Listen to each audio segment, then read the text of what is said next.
Uns dias atrás, um amigo meu me mandou uma mensagem pedindo ajuda num assunto muito importante. A filha dele, de 15 anos, estava começando a compor e gravar as músicas no celular. Na hora eu já fiquei emocionado com ele e com a forma como ele me contou essa história. E eu falei que a gente precisava produzir essas músicas para ver até onde elas podiam chegar. Então ele me mandou os áudios. As composições eram mesmo muito boas, mas eu sabia que o grande poder dessa produção seria conseguir transmitir o que os pais sentiram quando ouviram elas pela primeira vez. Transmitir não, traduzir. Eu tô chegando aqui no estúdio e já explico melhor o que eu quero dizer com isso.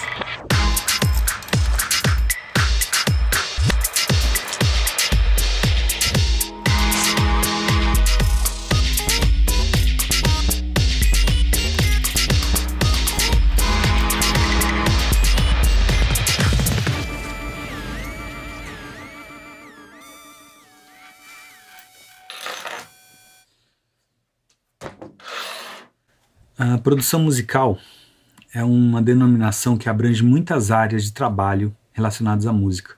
Tem quem faça trilha para cinema, trilha para publicidade, tem quem faça beat para o cantor cantar, tem quem faça arranjo, quem toque todos os instrumentos, tem produtor que não toca nenhum instrumento, tem um produtor que se preocupa com a carreira do artista, com o disco que veio antes, com o disco que virá depois. E tem aquele que só quer criar um ambiente agradável no estúdio para que a gravação corra de uma maneira boa para todo mundo. Eu acho que todas essas vertentes são válidas, principalmente porque elas têm um objetivo em comum, que é trazer para o mundo uma música que está dentro de uma pessoa. Mas melhor do que só colocar no mundo, é colocar de uma forma que essa música seja um elo do artista e do ouvinte, que ela faça mesmo uma ligação entre o universo interno e o universo externo. E para isso funcionar direito, é que eu acho que produzir é traduzir música. É uma tradução do que o compositor, o artista, o intérprete está sentindo para que a pessoa que escuta consiga entrar nessa sintonia, mesmo que não completa, mas da melhor maneira possível. Eu tenho um estúdio aqui em São Paulo, o Trampolim. É um estúdio de porte médio para grande, de um jeito que quase não existe mais hoje em dia.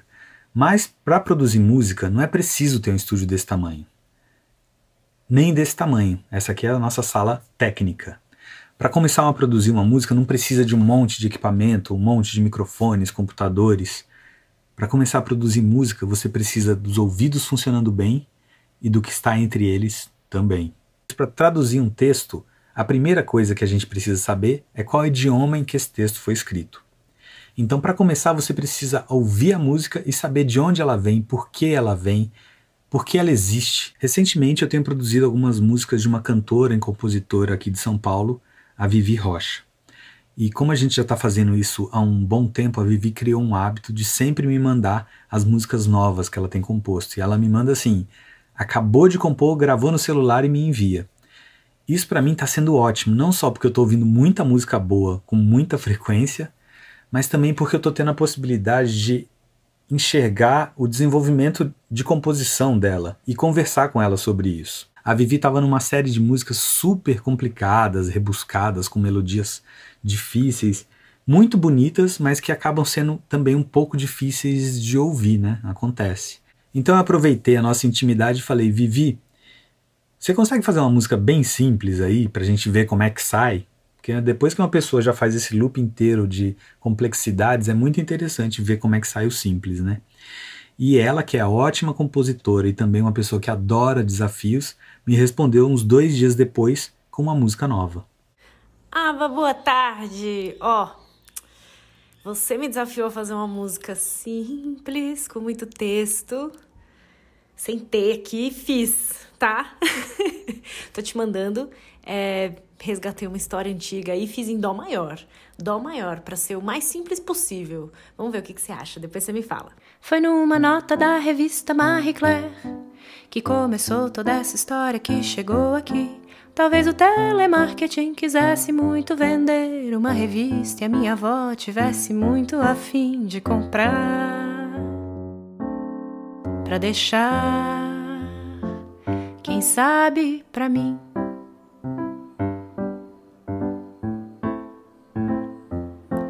Foi numa tarde de sol e de muito calor, aquele tédio adolescente que a gente sabe bem. Eu procurando alguma coisa para ver na TV, mas a revista parecia procurar por mim, pra mostrar que eu tinha um lugar, pra lembrar que eu devia estar bem ali. É linda a música, né? Depois eu coloco mais um pedacinho pra gente ouvir. Ela ficou super empolgada, eu fiquei super empolgado, principalmente porque agora eu tinha um histórico, eu sabia como a música tinha sido construída, por que ela tinha chegado nesse ponto. É meio raro acontecer isso em produção musical, mas de vez em quando a gente dá uma sorte assim, como foi nesse caso. Agora vinha a grande questão, o que fazer ou como tratar uma música que parece já estar tão bem resolvida na composição.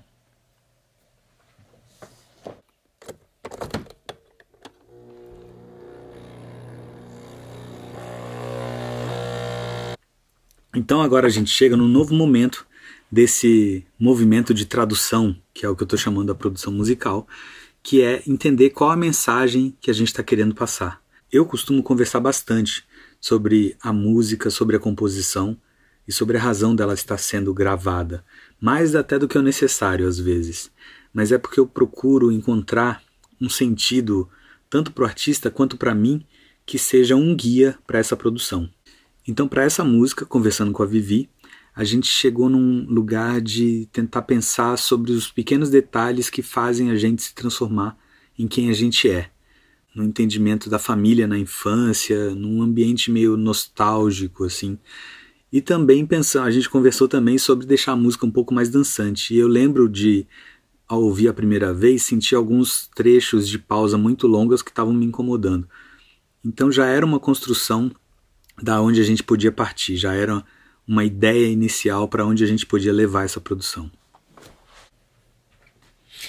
Vira de um lado e do outro, acabou que a gente achou um caminho bem legal para a canção. Os acordes que eram simples, por uma questão do desafio, permitiram que a gente fizesse umas variações harmônicas interessantes, e eu pedi para a Vivi escrever um texto a mais, um pouco mais de letra no final da canção para a gente explicar melhor o que ela tinha apresentado na abertura.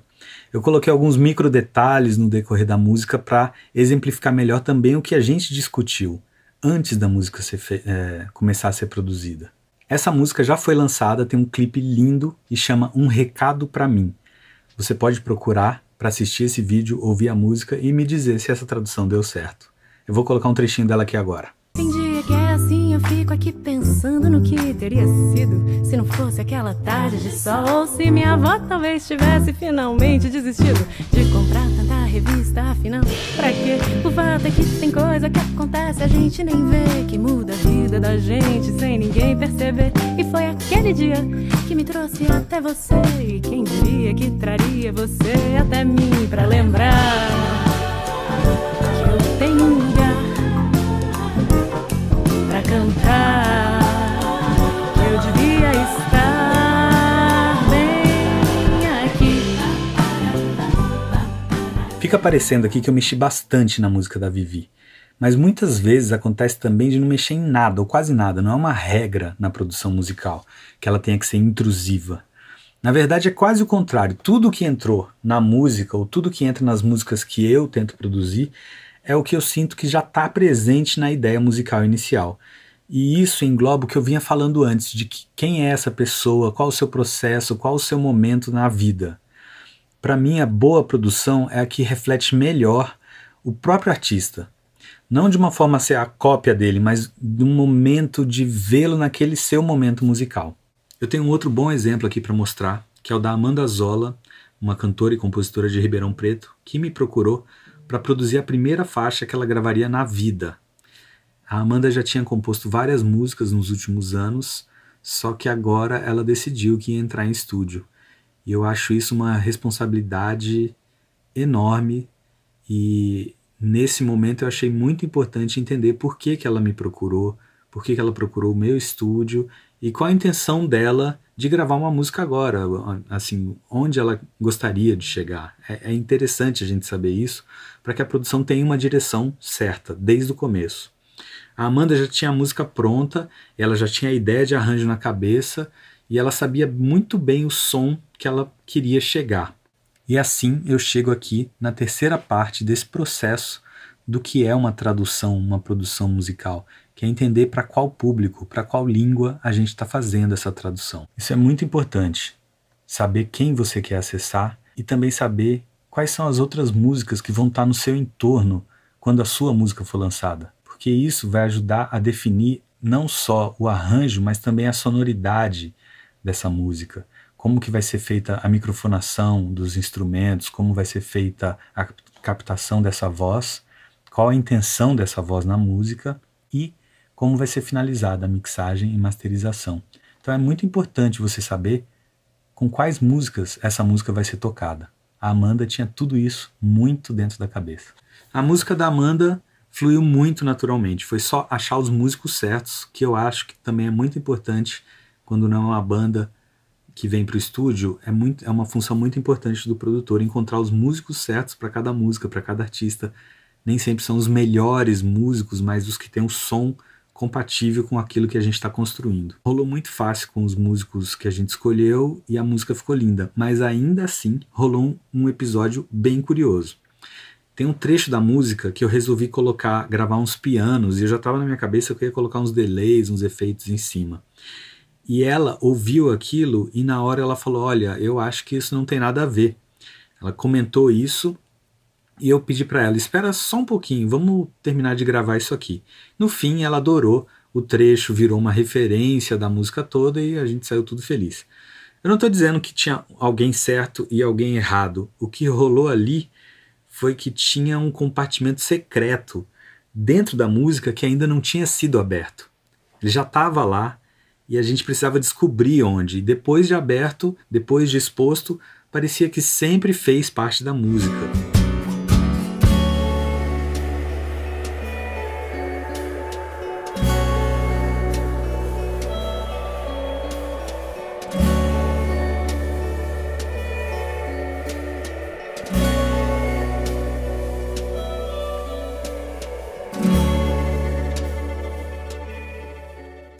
Isso já aconteceu também mais de uma vez com um grande amigo meu, o cantor e compositor, artista, Marcelo Perdido. Eu tenho uma música dele aqui que também é um bom exemplo. Deixa eu achar, só um segundinho.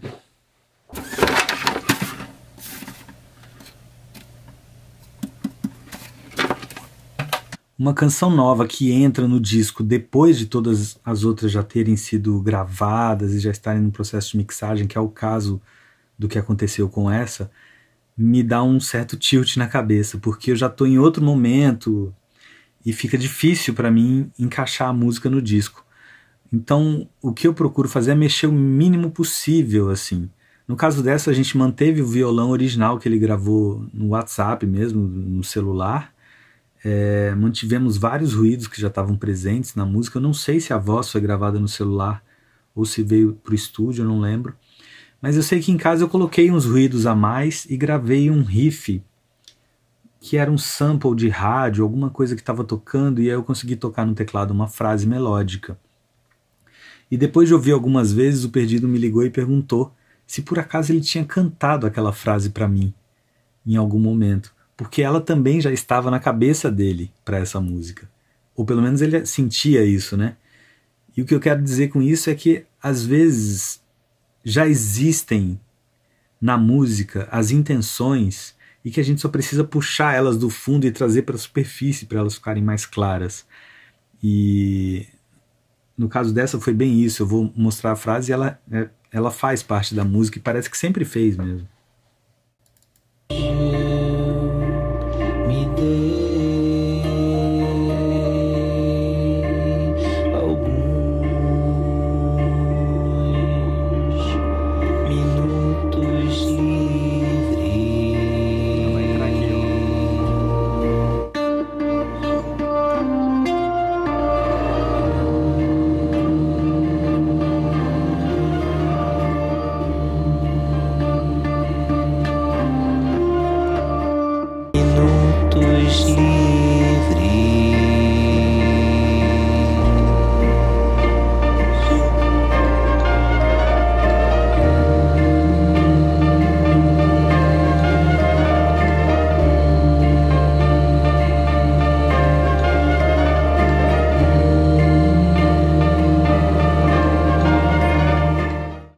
produção musical não é um trabalho invisível. Ele envolve criatividade, mas de uma forma controlada, porque a gente está tratando de um trabalho criativo já de outra pessoa.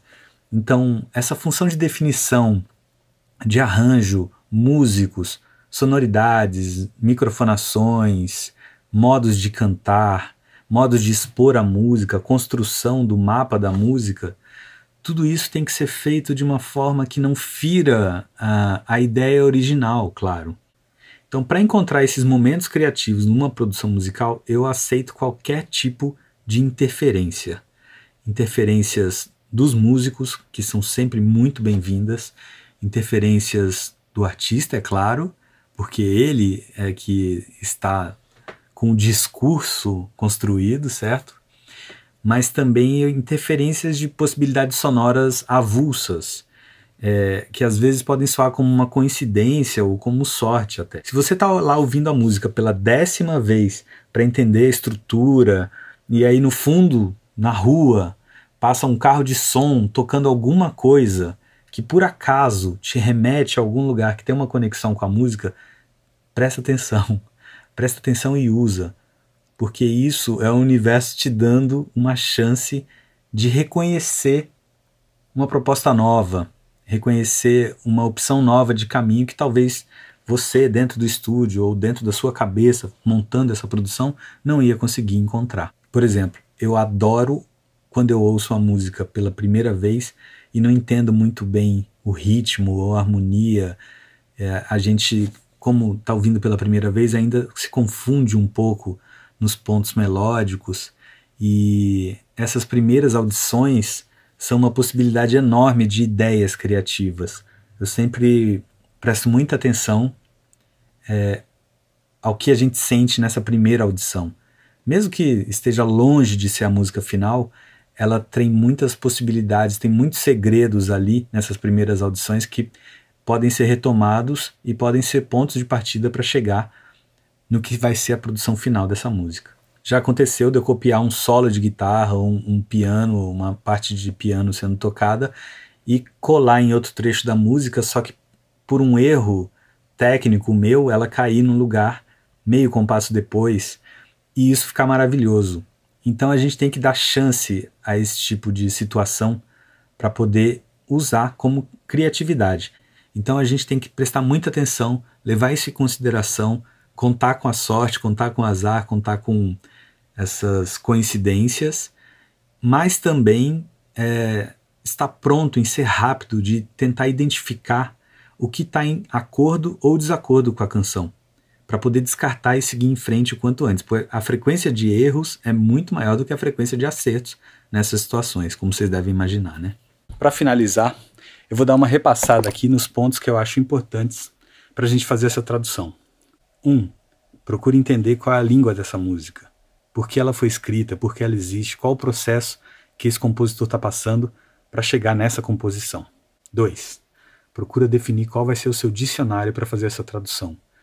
Quais serão suas ferramentas, se você vai ter um acesso a um estúdio, se você vai gravar tudo de casa, qual microfonação você pretende usar, quanto tempo da sua vida você pode disponibilizar para tocar esse projeto. É muito importante você colocar limites e saber trabalhar dentro deles. 3. Para qual língua você está traduzindo? Quem são essas pessoas que vão ouvir a música? Quais são as outras músicas que vão ser tocadas junto com essa que você está produzindo? Se você assistiu esse vídeo até aqui, muito obrigado. Espero que você tenha gostado e que tenha sido proveitoso para você e que possa te ajudar de alguma forma na sua produção criativa, na sua produção musical, na sua conversa com os outros. Tchau, até uma próxima.